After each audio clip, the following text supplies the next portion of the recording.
cái trang ngon mà này nè. Ngon khéo không sao. Cái ngon khéo. Lấy cái lá lấy cái đó trăm ngon một muối dần tư mấy. Đi đi. Anh chỉ cho ôn anh chứ đây. Chạy này giờ. Nó ốc tóc ha, ai có tôi khan ha. Lấy chui. Gì tới còn luôn này rồi. Nu vậy. Anh thề. Này, rồi hảo ấy à. Rồi. Ấy đó này, tao nè. Không có cái lỗ lên chui. Hả? Múc. Không có cái lỗ lên chui lên hết ba. Đi lại cái anh chạm thang về đây hiền anh gì. Chỉ lên ngon thế. Lấy á. Chạm về mỗi xóm. Còn cái đối mát bẹt bẹt Mình lời nè. ba trăm chưa đi. Tỏi là Tao cái lên tao. lấy là sao bị qua nữa. Chạm về mỗi bán nó Là mình biểu ấy anh rồi vậy. gọi của trên anh nha. Phải mẹ mỏi tôi. Tập cô buông cô ấy, tao buông lại. Phải đặt lưới đặt cái đó vậy, khổ mà cháp á. Đặt cái đó bây giờ chút cho nói Cái này không có thể chơi nè. Trời cặp chơi ma thái cọc cũng cả một lời. Đặt buông lên. Muốn ăn cà phê à? Càng chưa kết. Này cái cà phê mấy này. Muốn càng chưa nào? Cái cà phê này mấy này xì xù mấy ôi này. Chùa mẹ con mẹ nó mẹ ai cha. Đây, anh cầm nữa đây. Bỏ bà ơi. Tại khay thì đây.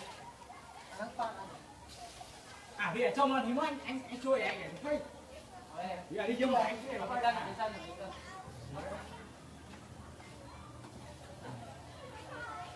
cái này nữa. chú con là chưa đấy. Cái này đấy, anh cho ăn chơi. thôi thôi rồi. À. Chơi. Đi ra đây, thằng đây thôi đây. Chặt đây thôi. Đây nói cái gì đấy, cái gì đấy, cái gì đấy. Đó là đang mãn. Đang ơi. Thế à đây, mày ăn lên nha. Bắt chân được tay có. Nhận đi. À là ly.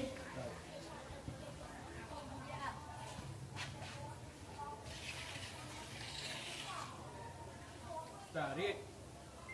À, Hai. trong tập đây thôi. Mai chụp thôi về nữa. Anh mua bài tập anh mua bài. Giờ cụ chạp với cụ mò với.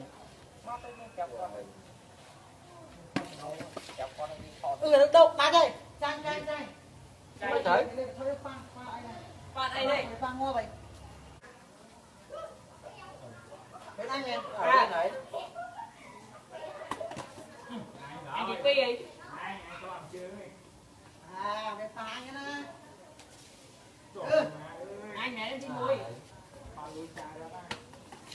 Đây. Đây kê. Nói với thôi không biết. Gì đấy? Lôi, ở bên đối kia. Phi này. Đã bay chơi hổ à? Bữa nó chăm phục chăm Ở bên bên bây giờ thấy được kia. Ăn con này, cái anh con này. Ôi cái mà cái anh con này. Phi này. Con đây, con ở chỗ đây. Anh. Không ra kia. Bẹp con phần nắng là ố nha. À anh mới thấy. Kia nó được anh. Còn hay học sáng à rồi, có anh mới thấy. Rồi không là ăn to Thôi rồi. đang. Đấy chị.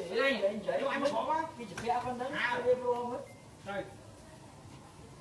Nha. Bằng đi anh nhớ gì. Ê, con mới chơi châu bị khẩn tới mình đau. Đấy chị. Đi chơi. Ê, mẹ này ấy chơi nhiều mình giá ra. Ơ, mẹ này mày ập nghe anh chung máu mình đau tôi. Ôi. Ơi mày. Anh ra đây được quậy này. Trời. Trong mắt chỉ Anh vơi ở đây anh. Còn nước lên. Còn nước lên chung sót. Không phải đi, anh tiêu nữa. Ông anh. Quay nữa.